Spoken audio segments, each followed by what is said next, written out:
My name is Emily. I'm 35 years old. And until recently, I believed I knew everything about my family. That my mother, Susan, was a widow. That my father, James, had died when I was 2 years old, from a heart attack.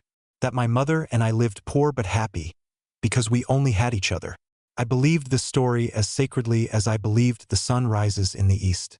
My mother told it with such pain, such anguish, that I never doubted its truth.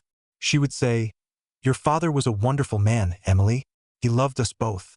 But the Lord took him too soon." I cried. I hugged her. I promised I would never leave her. I didn't know she was preparing me for the biggest lie of my life. A lie that destroyed everything I knew about myself. 30 years passed. My mother grew old. She had trouble walking. She started forgetting things. And one day, as we were having tea in the kitchen, she suddenly looked at me with a strange, wandering gaze and said, "Emily, I have to tell you something. Your father didn't die. He's alive. He's in prison. For murder. And he wants to see you." I dropped my cup. It shattered, and tea spread across the old linoleum. Couldn't breathe. I stared at my mother and couldn't believe my ears. "What did you say?" I whispered. She burst into tears, sobbing like a child. And she began telling me a story I could never have imagined. A story of how they met, how he ended up in prison, how she'd hidden it from me all these years. I was silent. I couldn't speak. Everything in my head had turned upside down. The father I'd never known wasn't dead. He was alive. He was in prison for killing someone. And my mother had lied to me for 33 years. I didn't know what to feel. Anger? Relief? Fear? It all blurred together. A week later, I decided to go see him. I didn't tell my mother. I didn't know what I would say to him. I just wanted to see his face. To see the man I'd never known, but who had always been there, an invisible shadow. The prison I arrived at was old, gray with barbed wire. It smelled of despair. When I walked into the visiting room, I saw him, old, gray-haired, with tired eyes, but a kind smile. He looked at me and said, "Emily, I've waited my whole life for this day. You're as beautiful as your mother was when I met her." I didn't know what to say. I sat down across from him. He reached his hand toward the glass. I didn't reach mine back. He pulled his hand away, and then he said words that turned my life upside down a second time.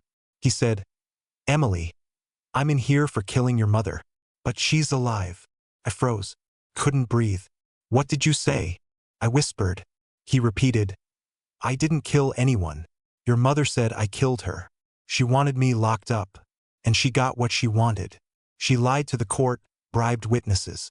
I've been sitting here for 25 years for a crime I didn't commit. And she's been living free with you with the money I earned before prison. She stole my life. And she stole your father from you." I left the prison and don't remember how I got home. I sat on a bench in the park and watched the passers-by. They walked, laughed, held hands.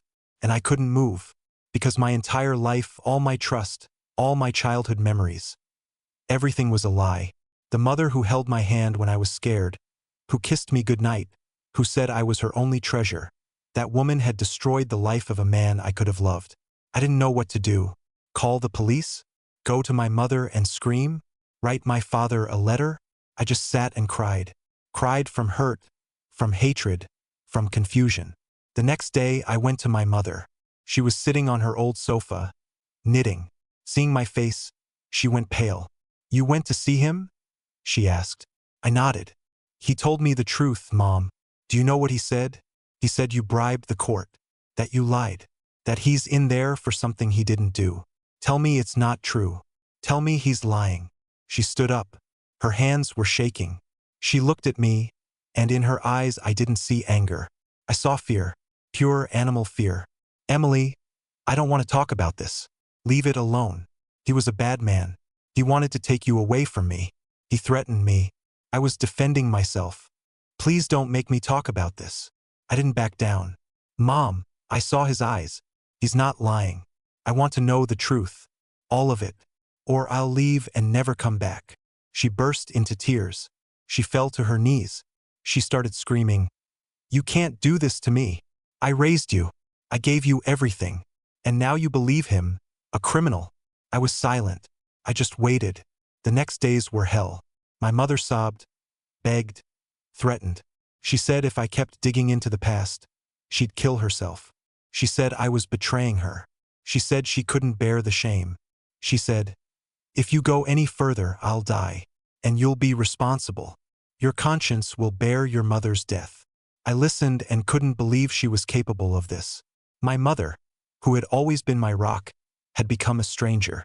A person who feared the truth more than losing her daughter. But I didn't give up. I started digging through archives. I found the case file. I read witness statements. I found inconsistencies. I understood. My father was telling the truth. My mother was lying. She bribed neighbors, forged documents, did everything to put him away. And I didn't know what to do. I wanted to expose her. But I loved her. Despite everything, I loved my mother. And I decided to try a different approach. I decided not to break her. I decided to heal her. I convinced her to see a psychologist. She didn't want to. She screamed that I was betraying her, that seeing a psychologist was the end. But I was persistent. I said, Mom, if you don't go, I'm leaving, and you'll never see me again. You'll lose not a husband, but a daughter. She got scared. She agreed. And we went. The first session was terrible. My mother sat in silence for 40 minutes. She sat with her hands folded, staring at the floor. The psychologist, a soft-eyed woman named Dr. Brown, said, Susan, I know this is hard, but if you want your daughter to stay with you, you need to talk. My mother cried. She said, I can't. It hurts too much. Dr. Brown said, the pain won't go away if you hide it. It only leaves when you live through it. The second session was slightly better. My mother started talking, but she mixed up dates, mixed up events. She talked about one person, then another. Dr. Brown noticed. She said, Susan, you're telling a story you invented for yourself. It's not the truth. You don't believe it yourself. That's why it doesn't hold. My mother fell silent. The third time, she finally broke down. She said, I was scared. Scared that Emily would find out and choose him. That he would take her away from me. I was alone. I thought if I said he was dead, she'd be mine alone. And then he started calling, writing, demanding to see her. I was terrified she'd leave. I thought if I accused him of murder, he'd disappear forever. And I accused him. I bribed the court. I did it. But I didn't know he'd be in there that long. I didn't know he'd never stop loving her. I didn't know it would destroy everything. I sat and listened. Tears streamed down my cheeks. My mother, whom I'd thought of as a victim, was a criminal. But she was broken. She wasn't evil. She was just scared to death. She feared loneliness more than the truth. And that truth had turned her into a monster. I couldn't forgive her right away. But I could understand her. I said, Mom, you need to go to church. I'll go with you. And you need to confess to the priest what you did. Not to me. Not to the police. To him. And then we'll figure out what to do next. She cried. She agreed. And we went. The church was quiet. The priest, Father Thomas, was old and wise. He listened to my mother. Didn't interrupt. Didn't judge. He just listened. When she finished, he said, Susan, you didn't kill a man. But you killed yourself. You killed your soul when you started lying. Forgiveness won't come to you until you stop running from the truth. It has already caught up with you. Now you must meet it with an open heart. My mother wept. I held her hand. And in that moment, I understood that no matter what she'd done, she was my mother, and I wouldn't abandon her. After that meeting at church, something changed between my mother and me. Not immediately, not abruptly, more like a slow shift in the weather, when winter surrenders to spring. Day by day, hour by hour, she stopped avoiding conversations about my father, stopped crying when I mentioned his name. She even started asking about him. How is he? Do they give him books? Does he complain about his health? I answered. I didn't hide that I was corresponding with him. She nodded. Sometimes she sighed. But she no longer screamed. I felt her gradually accepting reality. The reality in which she was the criminal and he was the victim. But it wasn't resignation. It was the beginning of healing. I kept visiting my father in prison every 2 weeks. We talked for hours. About everything. About his childhood, his parents, his work before the arrest. He told me how he met my mother, how they loved each other. He said, "Your mother was the best thing that ever happened to me. I knew her since childhood. We grew up in the same neighborhood. She was bold, fearless, with fire in her eyes. I fell in love with her when we were 16. We married 3 years later. She was my first love and my last. And then I lost her. Not because she died, but because she decided she didn't need me. She decided I wouldn't make her happy. But it wasn't hatred. It was fear. She was afraid I'd leave her for someone else. Afraid I'd stop loving her one day. And so, not wanting to wait for that day, she chose to get rid of me first.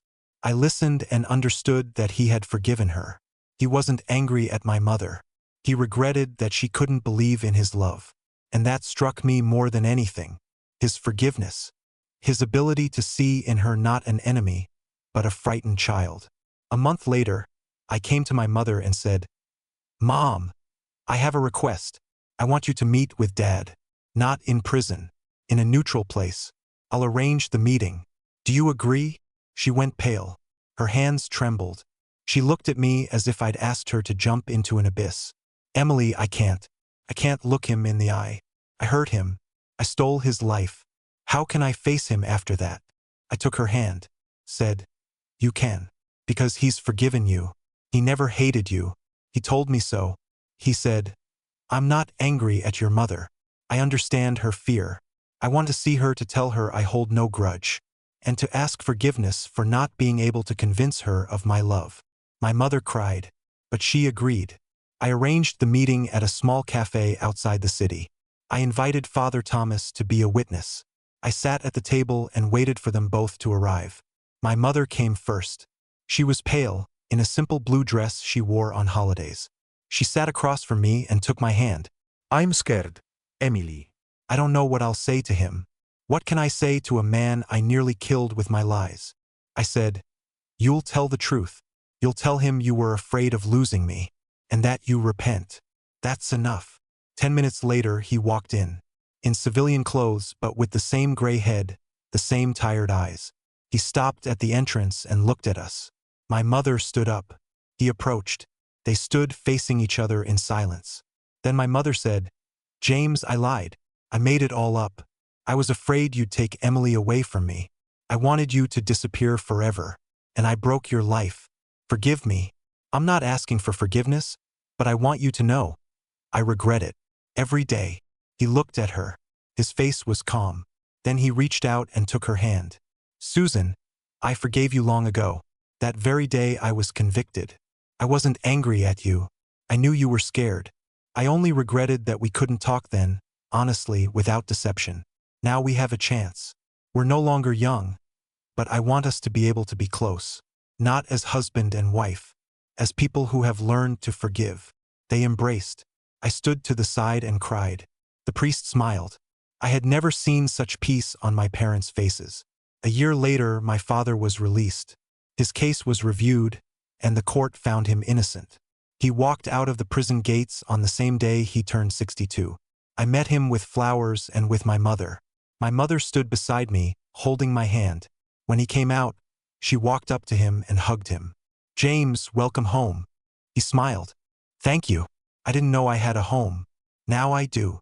We all went to lunch at the same restaurant where they'd first met. I watched them and couldn't believe they were sitting at the same table, laughing, talking about the past. They didn't move in together. Each stayed in their own apartment, but they started seeing each other every week. Sometimes they'd call me together and tell me about their weekends. It was strange, and it was beautiful. My life changed. I stopped being afraid of the truth. Stopped blaming myself for not knowing sooner. Stopped fearing that my mother would die of shame. She didn't die. She came alive. Because I didn't abandon her. I fought for her. I didn't let her give up. And she endured. She acknowledged her guilt. She reconciled with my father. She stopped fearing the future. And that was the most important thing. I often receive letters from viewers. People ask me, "How could you forgive your mother after everything she did? How could you not hate her?" I answer, because I understood that she wasn't evil. She was broken. She was afraid of being abandoned, so she abandoned first. I don't defend her actions, but I understand her fear. And I chose not hatred, but love. Because love is stronger than fear. And it heals better than truth. Truth without love is just facts. And love without truth is an illusion. Only when they come together does true healing happen. My father now works in a library, helping inmates read books. My mother became a volunteer at the church. Sometimes they meet and talk about life, the weather, about me. They will never remarry, but they learn to be close. And that's far more valuable than marriage. I'm grateful to them for this lesson, for showing me that even from the deepest lie, truth can grow. If there's willingness, if there's courage, if there's love. Subscribe to the channel if you too have been through the pain of betrayal and didn't know how to forgive. Share your story in the comments. It would mean a lot to me to read it. I don't always reply, but I read everything. And if my story helps even one person stop being afraid of the truth, I'll consider it all worth it. Hit like if you believe forgiveness is not weakness but strength. And remember, truth doesn't kill, lies kill. Ich trousse. You can too. Bye for now.